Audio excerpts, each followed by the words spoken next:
Welcome back to Bitcoin Advisors channel. My name is Chris, bringing it to you here from Westlake Village, California. It is bright, it's sunny, and it's beautiful outside today, and we got a lot to talk about today. It is Thursday, January 22nd, 2022, and yes, it does look like the etchings of a macro low are beginning to form, and I will identify what will constitute a medium time frame reversal because everybody wants to know when Bitcoin go up. Not only that, this morning we're going to talk about some of the hottest altcoins in the market that are coins that are trending that, well, perhaps have a good opportunity to trend over the next few weeks or months, especially if Bitcoin does want to play out of bounds here. So coins we'll be covering: Atom, Phantom, Matic, Luna, Solana. We're going to take a look at the NASDAQ and the S&P, and we're going to take a look at the dollar. So first thing is first, we want to take a look at our underlying market dynamics. And what I will say here, first things first, open interest. Open interest is coming in here. So open interest is at about 11.92 billion.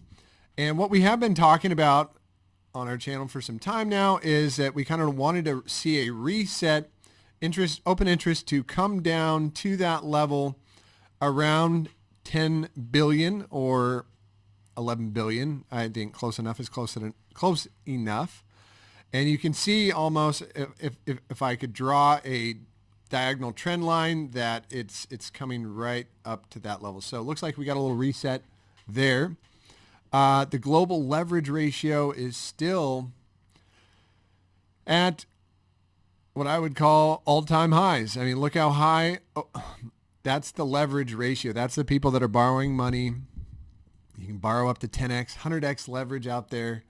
Lots of fun, lots of leverage. I do think, most of the open interest coming off the market right now are the shorts that are taking profits or taking positions off. What else do I want to take a look at real quick is our funding rates, and that is the cost to borrow this money and go long or short. And funding rates went negative slightly, and now they're slightly positive. Again, not really an extreme, more kind of a tertiary underlying market dynamic to keep an eye on. When we get to 0.1%, that's typically a sell. And you can see back here, well, that wouldn't have been a buy. That would have been your buy right there. And then anytime we got down to, 0.5%, typically looks like a decent buying opportunity. Anyways, that's not what's important. We at the Fear and Greed Index. And we're still in the fearful zone at about a 24. We've been there for a while. And we have been talking about this probably takes somewhere like 30 days in the extremely fearful zone.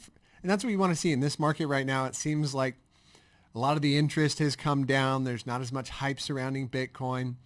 Nobody loves Bitcoin when it's down. They only love it when it's going up. And that's the exact opposite. You should love it when it's down and hate it when it's up. Sell it, take a profit. No, just kidding.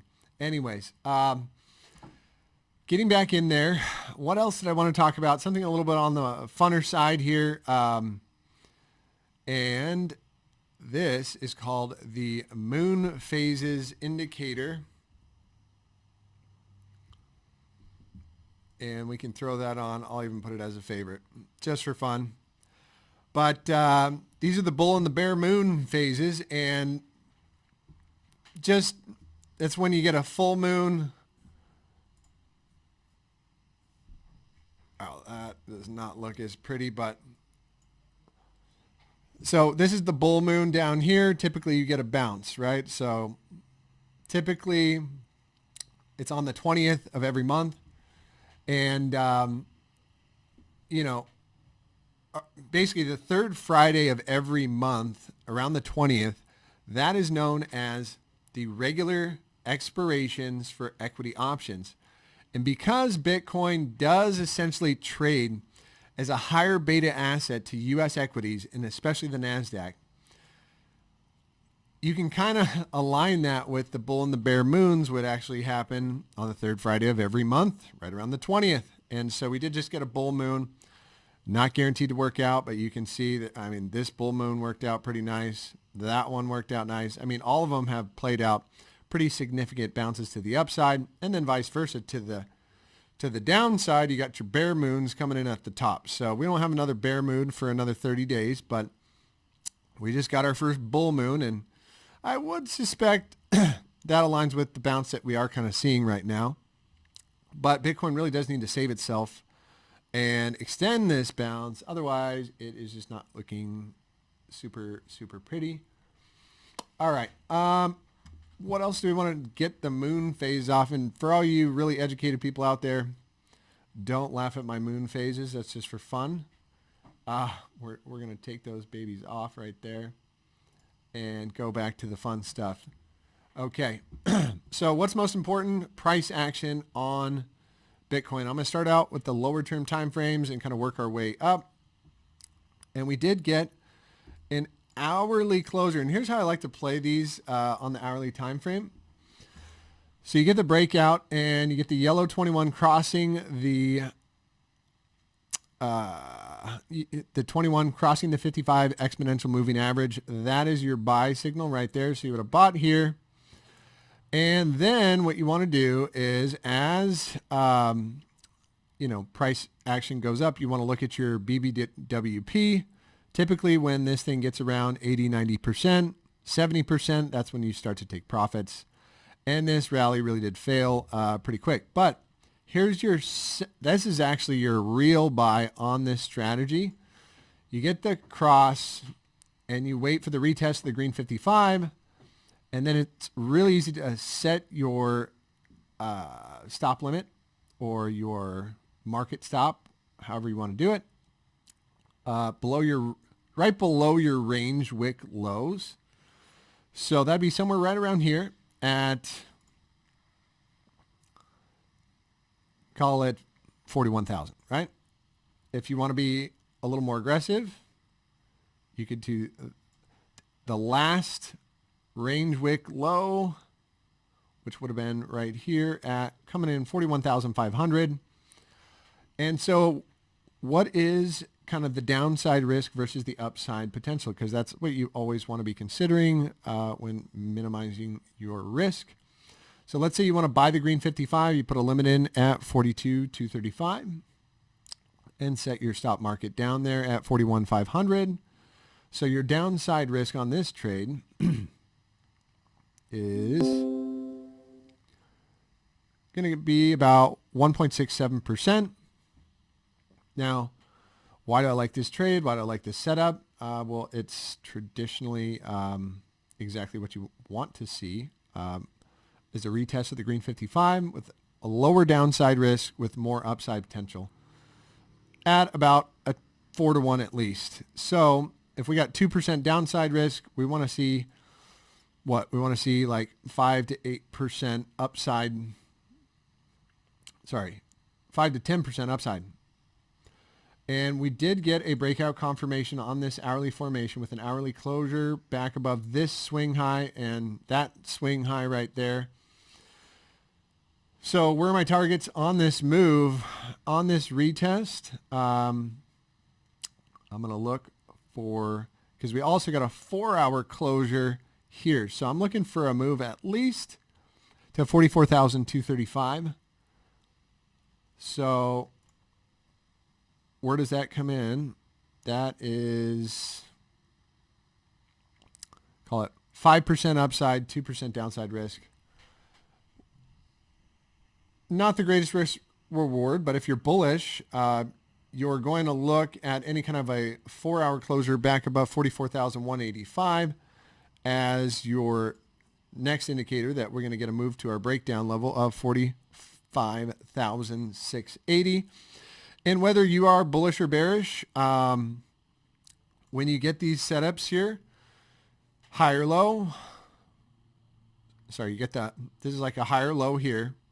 And your first higher high, traditionally what you're going to expect is another higher high. Does that come in somewhere around here at 45,645?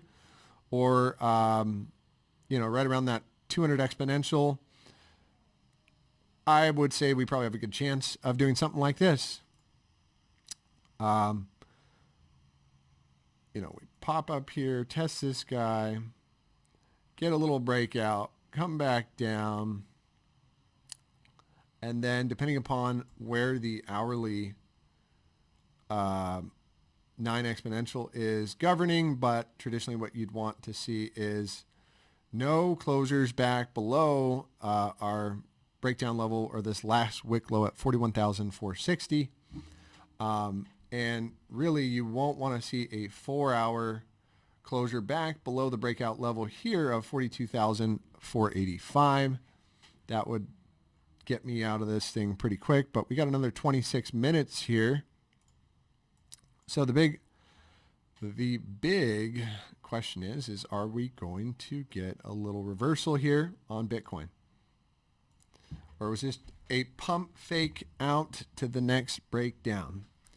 I'm personally a little more angled to the upside, and even if Bitcoin does want to come back down and swipe down around 40,000, I do think, again, it takes 30 days for a macro low, 30 to 90 days for kind of a major macro low to be put in, scare everybody out of the market, and then it's game on from there. So really, where am I ready to get bullish on the daily? And here's what I also wanted to point out is you're going to see your daily Stokes are pointed up on CMEs, also on spot price action. And then you've got your first, and most importantly, so we got all these Stokes crossing up. We got the 12 hours not quite crossed up. We got the 4-hour looks like it's about to cross down. Hasn't officially crossed down yet. 2-hour crossed down, 1 hour back coming down hard. And, for a little trend line regression. So could we get a bounce off this trend line? Yes, I do think so. 30 minutes already coming way down, and the 15-minute, we're way down. Looks like we want to cross up. And that was a pretty nasty spill down on Bitcoin, almost back to the range lows. So anyways, 15-minute time frame doesn't really matter. Hourly, 4-hour, that's not looking pretty. So again, jumping back in here, we're looking at Bitcoin on the hourly. We got the cross. We bought the green 55. We got a stop limit at 41.35, low downside risk. If Bitcoin does want to play out of bounds alongside stock market and dollar reversal, that's going to look nice in my opinion. How would I get out of the trade? Well, I got my stop market right there. That lets me know I was wrong. And this is, kind of like catching a fallen knife. And that's sometimes how, you never think that's going to be a good buy when this thing starts wicking all the way down here. We can get those wicks down here, but we just don't want to get a wick below this last low. And that'll keep us in that trade. Okay. Back on for a couple more of our more highly esteemed altcoins. But what else I want to talk about here on the interwebs? We're talking about war. You've got Russia and Ukraine. And if there's going to be some kind of big announcement like war, like someone declares war, I would expect some kind of a flash crash. And this is what I've been keeping an eye on also, called PRO. We actually just put out a little video on it just to help people get a little more educated about it. Go ahead and check that out as our prior video. But do I want to get into the altcoins? What else? So yeah, we're talking about war, and if something like that gets announced, I would expect some kind of initial flash crash. But if Bitcoin's narrative as digital gold wants to play out, I would expect it to recover, over 30, 60, 90 days. and then really shine as digital gold. And yeah, so here's where I would call, back onto Bitcoin's price action. And I was looking at this early this morning saying I would call a trap reversal with any kind of a 4-hour closure back above 44.3. And if you wanted to be more conservative on the daily time frame, 44.315 very likely begets continuation up to our breakdown level of 46,200. But really, the line in the sand to get bullish and turn around the daily time frame, first we got to put in a higher high, and that would come right above 44,850. And we need to do that relatively sooner than later, if you ask me. Now, what else do I want to take a look at? So that would be reversal. Okay, what are the continuation moves to the downside? And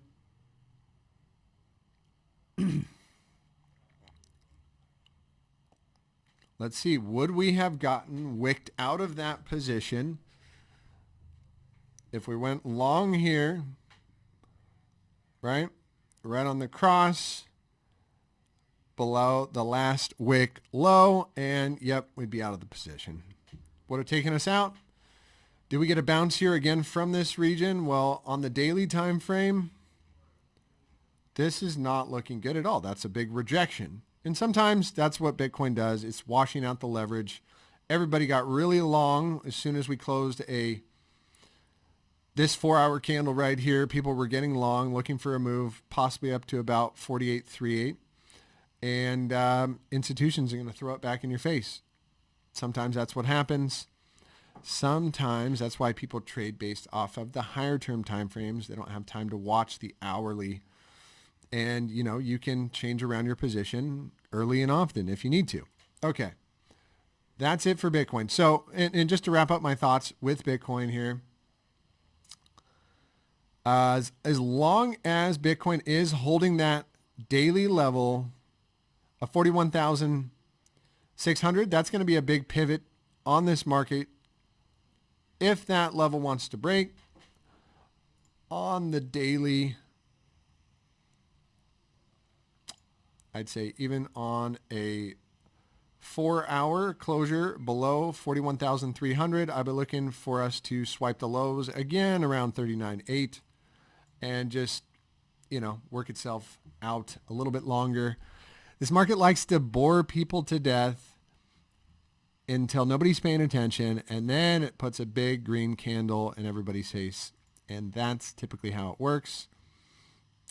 Matic joining the party to the downside and rejecting off the green 55. Okay, so again, wrapping up my thoughts with Bitcoin. I know this is a lot, and we want to go over the different time frames, the 4-hour, but on the daily, as long as Bitcoin does not close any daily closures below 37,550, I'm looking for this macro trend to stay in place. And when I talk about macro trend, I'm talking about our weekly time frame. We've been talking about this for some time, and I'm just going to pull up another chart that hopefully has less lines on it.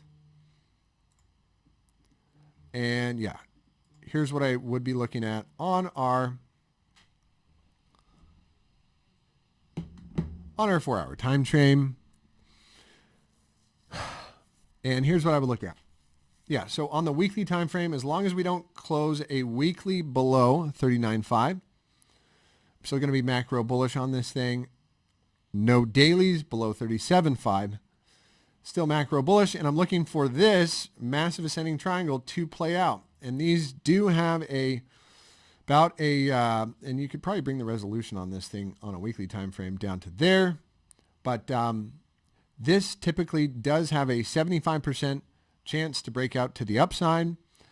Additionally, it will break somewhere around 75% full. So where would 75% full be on this guy? you know, somewhere around here, around April, right? Around April would be after the first quarter, and that would also be after, I believe, the first rate hikes and initial Fed taperings will be going into effect. Now, don't quote me on that. I'm not 100% sure, but we will be talking about it and keeping you up to date on those meetings as they go on. All right. So I am expecting that to hold through and to fruition. And then the other thing I wanted to talk about is this kind of fractal relationship. And you can see here we had the same thing over the summer. We had this initial big wick down. And that's why, and we got a bounce up to the 9 exponential, very typical. And then what did we say? If you were following our channel during that time, we said very likely that price action will fill out and we get some closures down below that wick low, right? Somewhere right around there. But what we didn't want to see was any weekly closures below the last wick low, which is coming in right there. After the last weekly consolidation wick low. So where would that be? That would be coming in right here. So we don't want to see any dailies or weeklies below that last weekly consolidation wick low. And so what happens? We get a bounce, we fill out the wicks, right? Same thing here. That's why I said very likely we get a bounce and then come back down and fill out this wick. And then what did Bitcoin do? As we're staying in the fearful zone, we put in another slew of lower highs riding that 9 exponential, which looks like we might be doing right now. And that took, you know, that doesn't look like a whole lot of time, but if you measure from this second big bounce to the bear trap, that's 28 bars, that's 28 days. That was 30 days. So where would 30 days from this second wick be? That's coming in right here around, that's 30 bars right there, coming in on February 8th. So again, there's some lines in the sand right here on the daily. We got this consolidation going. It looks like we could be putting in another higher low here, but this thing is reversing on us really quick. And yeah, any kind of a daily closure back below 41.6, not going to look good. 4 hour below 41.6, not going to look good. Probably going to retest the bottom side of the range at, you know, $40,000 or 39.5 would be completely fine. But what you'll notice is whatever Bitcoin does, the altcoins are going to do a bit more. And you can see this rally got completely faded here on Mr. Adam. And what tipped me off, I actually let go of most of my position around here, was that as soon as you get a tick below the last wick low, which was this guy right here, typically you're going to get a move down at least to the 9 exponential on the 4 hour time frame. But we also had an hourly candle wick below, which would have gave you your first test there. That would have been your first opportunity to pick yourself up. And then we got another wick below that last wick, and the thing just melted on down with the rest of the market here. A little meltdown, and this is the leverage washout. You know, there's so much leverage in the market right now. This is what has to happen. This is what has to happen in order for us to get that macro low put in. And look at this baby just start to run. And hey, I'm happy to get it short, turn around my position with any kind of a daily closure. Not on Bitcoin, but on any kind of a daily closure below 37.5 or even more aggressive trader, 37.7, we're going to say, okay, party's over and it's time to go short. And that's fine. We can make money on the downside too, right? But I am still sticking with my opinion on this asset that overall, this is just a giant macro consolidation. the world picks itself up by its bootstraps and we move onwards and upwards, because that's what always happens. You know, America is a tough country. Despite our political problems, we're very hardworking, tough American people. And I still believe there's enough good people who love our country to make sure we don't go by the wayside. I will jump into these altcoins right now. So, Adam, failing the rally here today. I did want to see a closure above 39.79 to confirm hidden bullish divergence, but this rally getting faded pretty hard right now. And where would I invalidate this? And I was thinking about just picking up a little bit more, Adam, but I'm not quite there yet. So any kind of a 4-hour closure back below the breakdown level here, which did have a bit of a breakout with an hourly closure back above $39, and we got a measure move up to about 41 bucks. And I would say this is probably our next higher low coming in here if Bitcoin can salvage itself, which it did dump out here at the end of the day. However, really easy to manage risk here. Any kind of an hourly closure back below 37 bucks, and I'd say sayonara, and I'd be out of the trade, right? But so where's your, if you bought the green 55 right here, your upside, not only 10%, but it's really, I'm looking for that next target to get hit at about 45 bucks and probably continues on from there. So your downside risk from this level, so your upside 14% with a downside risk of 2%. So would you risk 2% to get 14%? Those are typically some, decent odds there. The only thing I don't like is that Bitcoin is having a rough time here. Probably doing a little bit of a shakeout before the breakout. That's my thoughts there. And if you did like our daily analysis and you enjoy our videos, please go ahead and like the video.